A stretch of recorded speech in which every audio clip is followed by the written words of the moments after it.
जंग कहीं भी हो, किसी भी देश में हो, लेकिन कहीं ना कहीं उसका खामियाजा विश्व के अन्य देशों को भी भुगतना पड़ जाता है। जैसे कि फिलहाल इजराइल और हमास की जंग से कईयों को नुकसान हुआ है। हमास के आतंकी हमले ने गाजा पट्टी शहर को बर्बाद कर दिया है और इजराइल के लोगों को अपनी जान बचाने के लिए जद्दोजहद करनी पड़ रही है। तो वहीं इस भयावह स्थिति का असर भारत पर भी पड़ने के कयास लगाए जा रहे हैं। आइए बताते हैं कि ऐसा हम क्यों कह रहे हैं। दरअसल इजराइल अभी जिन हालातों से जूझ रहा है, इससे भारत और इजराइल के वैश्विक मार्केट की स्थिति पर जाहिर तौर पर काफी बड़ा असर पड़ने वाला है। इन हालातों पर नजर रखते हुए चमड़ा निर्यातकों का भी मानना है कि अचानक बदली वैश्विक स्थिति का असर वैश्विक क्रिसमस बाजार पर पड़ सकता है। निर्यातकों में डर है कि अगर ऐसा हुआ तो इस साल उनका करीब 1000 करोड़ रुपए का कारोबार प्रभावित हो सकता है। तो वहीं निर्यातकों ने बताया कि कानपुर से इजराइल को सेफ्टी बूट, सैटलरी, बैग, चमड़ा समेत अन्य उत्पाद निर्यात होते हैं। एक्सपोर्ट डिमांड के मुताबिक ये करीब 600 से 800 करोड़ रुपए का निर्यात होता है। निर्यातकों का कहना है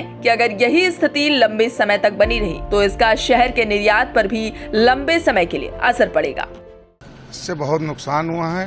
150 करोड़ रुपए का अभी तक नुकसान हो चुका है और अगर ऐसा ही युद्ध चलता रहा तो बहुत नुकसान हो जाएगा। जो आपके आर्डर थे और जो माल था, आर्डर हमारे जो है डंप कर दिए, रोक दिए गए हैं।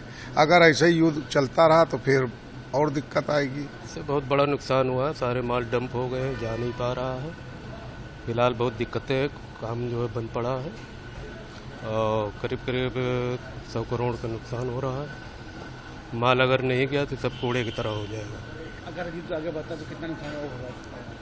युद्ध आगे बढ़ गया, जितनी आगे बढ़ेगा उतनी क्वांटिटी बढ़ती जाएगी। नुकसान पीछे माल तमाम रहते हैं, वो सब डंप हो जाएंगे, जा नहीं पाएगा। लेदर पूरा ठप पड़ा हुआ है, सब इंडस्ट्री सब बंद पड़ी हुई है। अगर ये युद्ध और चलता रहा तो पूरी लेदर की कमर समझ लीजिए टूट जाएगी।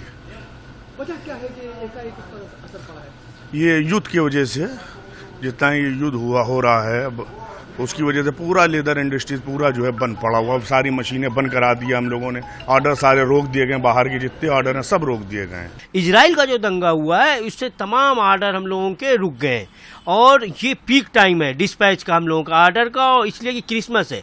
वर्ल्ड के अंदर क्रिसमस में सबसे ज़्यादा इस टाइम लेदर इंडस्ट्रीज को उम्मीद होती है क्रिसमस के टाइम, और इस टाइम भरपूर ऑर्डर रहता है।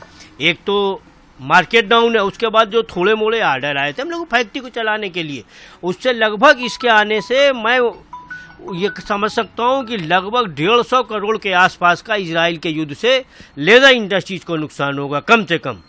बता दें कि कोरोना काल के बाद जब यूक्रेन रूस ने वैश्विक बाजार को कमजोर किया था तो वैश्विक बाजार कुछ हद तक सामान्य हो गया था, लेकिन अब इजराइल और हमास के बीच युद्ध ने फिर से चमड़ा निर्यात कारोबार को झटका दिया है, जिसके कारण कई बड़े ऑर्डर रोक दिए गए हैं या रद्द कर दिए गए हैं। तो फिलहाल आसार है कि इजराइल जंग के इन हालातों का असर भारत को भी झेलना पड़ सकता है। तो फिलहाल के लिए इस खबर में बस इतना ही। इस पूरी खबर पर आपकी क्या राय है हमें कमेंट करके जरूर बताएं, और देश प्रदेश और दुनिया की तमाम खबरों से लगातार रहने के लिए अपडेट सब्सक्राइब करें हमारा चैनल इंडिया पब्लिक खबर और बेल आइकन को दबाना बिल्कुल ना भूलें।